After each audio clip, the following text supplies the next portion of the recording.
ایک Khurasani business man کا غلام بہت نیک انسان تھا۔ ایک مرتبہ حج کے موسم میں جب حاجیوں کے قافلے روانہ ہونے لگے تو اس نیک غلام کے دل میں بھی حاضری کی خواہش نے جوش مارا۔ اس نے اپنے مالک کے پاس جا کر اپنی خواہش کا اظہار کیا اور حاضری کی اجازت مانگی۔ مالک نے اسے صاف انکار کر دیا۔ غلام نے کہا کہ میں آپ سے اللہ اور اس کے رسول صلی اللہ علیہ وآلہ وسلم کی فرما برداری کی اجازت مانگ رہا ہوں، آپ مجھے اجازت کیوں نہیں دے رہے؟ مالک نے کہا اگر تم میرا ایک کام کر دو تو میں تمہیں اجازت دے دوں گا۔ غلام نے کہا بتائیں کیا کام ہے؟ مالک بولا میں تمہارے ساتھ بہترین سواریاں، خدام، اچھے رفقا اور دیگر بہت سی چیزیں بھیجوں گا۔ تمہارا کام یہ ہے کہ جب تم روضہ رسول پر جاؤ تو وہاں جا کر یہ کہنا کہ اے اللہ کے رسول صلی اللہ علیہ وآلہ وسلم، میرے مالک نے یہ پیغام بھجوایا ہے کہ میں آپ کے دونوں دوستوں ابو بکر صدیق و عمر فاروق سے بیزار ہوں۔ اگر تم میرا یہ پیغام پہنچانے کی حامی بھر لو تو میں تمہیں بخوشی جانے کی اجازت دیتا ہوں۔ اپنے مالک کی یہ گستاخانہ باتیں سن کر غلام کا دل بہت دکھا اور وہ بہت غمگین ہو گیا۔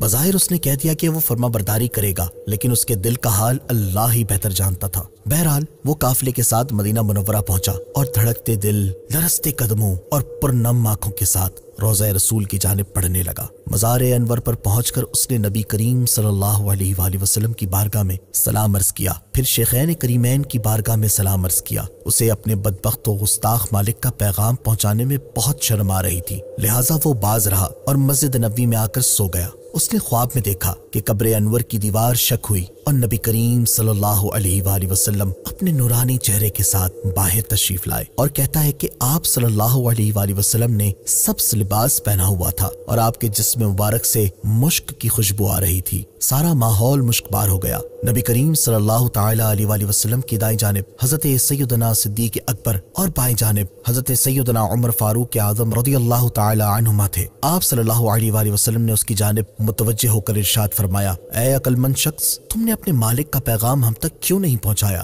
آپ صلی اللہ علیہ وسلم کی ہیبت اور روب کا وہ دبدبہ اتنا تھا، اس نے سر جھکائے عرض کی، یا رسول اللہ صلی اللہ علیہ وآلہ وسلم، مجھے شرم آ رہی تھی کہ میں آپ کو آپ کے پہلو میں آرام فرما دوستوں کے متعلق اپنے بدبخت مالک کا گستاخانہ پیغام کیسے سناؤں۔ آپ صلی اللہ علیہ وسلم نے ارشاد فرمایا، اے خوش نصیب، انشاءاللہ عز و جل تم حج کرنے کے بعد بخیر و عافیت خراسان واپس جاؤ گے۔ جب تم اپنے مالک کے پاس پہنچو تو اسے کہنا کہ اللہ کے رسول نے فرمایا، بے شک اللہ اور اس کے رسول اس سے بیزار ہیں جو صدیق و فاروق سے بیزار ہے۔ کیا تم سمجھ گئے؟ اس نے کہا جی ہاں میرے آقا، میں سمجھ گیا۔ پھر فرمایا، جان لو جب تم وہاں پہنچو گے تو چوتھے دن وہ مر جائے گا۔ کیا تم سمجھ گئے؟ اس نے عرض کی جی ہاں میرے آقا، میں سمجھ گیا۔ فرمایا، توجہ سے سنو، مرنے سے پہلے اس کے منہ سے پیپ اور خون نکلے گا۔ کیا تم سمجھ گئے؟ اس نے عرض کی میرے آقا، میں خوب سمجھ گیا۔ وہ کہتا ہے پھر پیارے آقا صلی اللہ علیہ وآلہ وسلم واپس تشریف لے گئے اور میں جاگ گیا۔ نبی کریم صلی اللہ علیہ وآلہ وسلم اور شیخین کریمین کی زیارت ہونے پر اس نے اللہ پاک کا خوب شکر ادا کیا،